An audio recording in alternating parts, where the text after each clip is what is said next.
నమస్తే న్యూస్ 24 తెలుగుకు స్వాగతం. నా పేరు శ్రీలత. వార్తలోని ముఖ్యాంశాలు ఇప్పుడు చూద్దాం.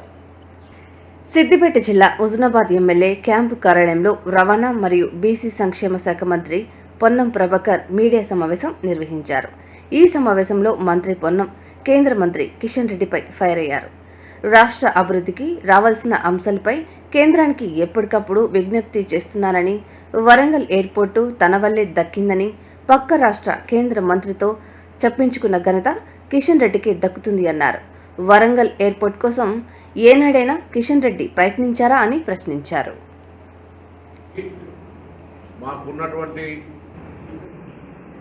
ఆలోచన లేదా సమాచారం ప్రకారంగా కిషన్ రెడ్డి గారు ఈ అభివృద్ధికి అడ్డంకిగా నిలుచొని తెలంగాణ అభివృద్ధికి రాకుండా ఉండేటువంటి ప్రయత్నంలో ఆయన ప్రధాన పాత్ర పోషిస్తూ ఉన్నారు.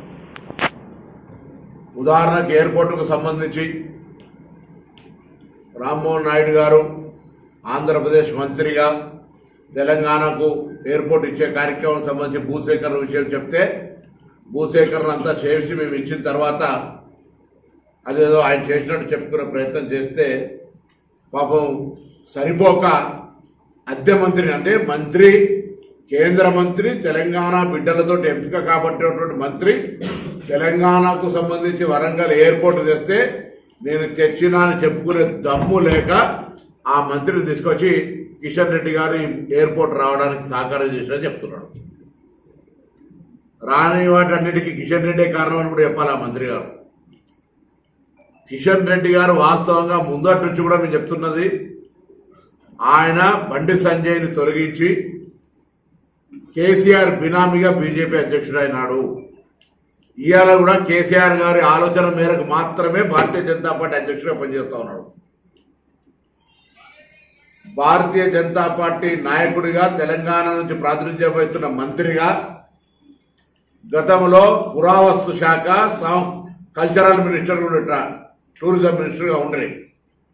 హైదరాబాద్ కేంద్రము పురావస్తు శాఖలకు సంబంధించి, కల్చరల్ కేంద్రాలకు సంబంధించి హైదరాబాద్ ఒక కేంద్రం. ఆయన రిప్రజెంట్ చేస్తున్న హైదరాబాద్కు సంబంధించి కూడా ఏం నిధులు తీసుకురాలే.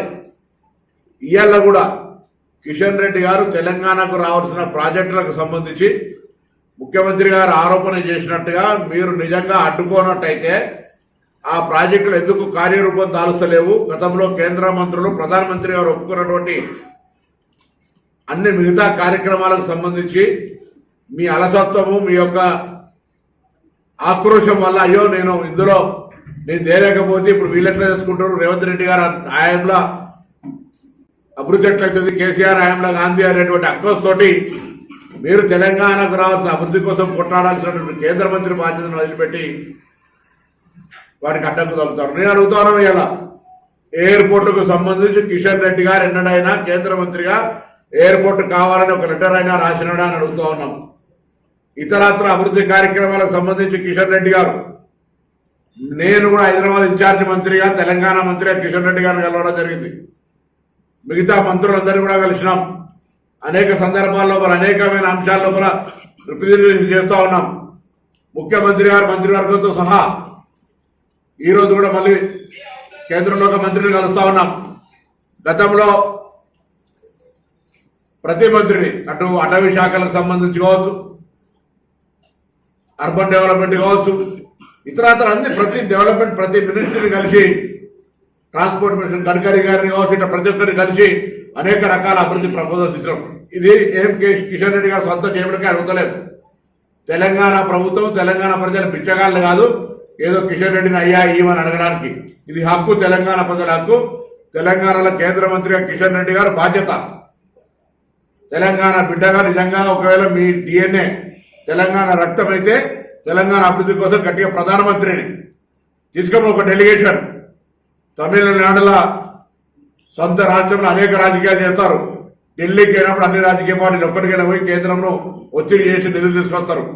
ఇక్కడ కిషన్ రెడ్డి గారు ఎప్పుడైనా రాష్ట్ర ముఖ్యమంత్రి గారు తీసుకొని లేదా ప్రతినిధి బృందంగా ఈ రాష్ట్రానికి ప్రయోజనాలు లేని ప్రధానమంత్రి గారు కల్పించేటువంటి ప్రయత్నం చేసిండా?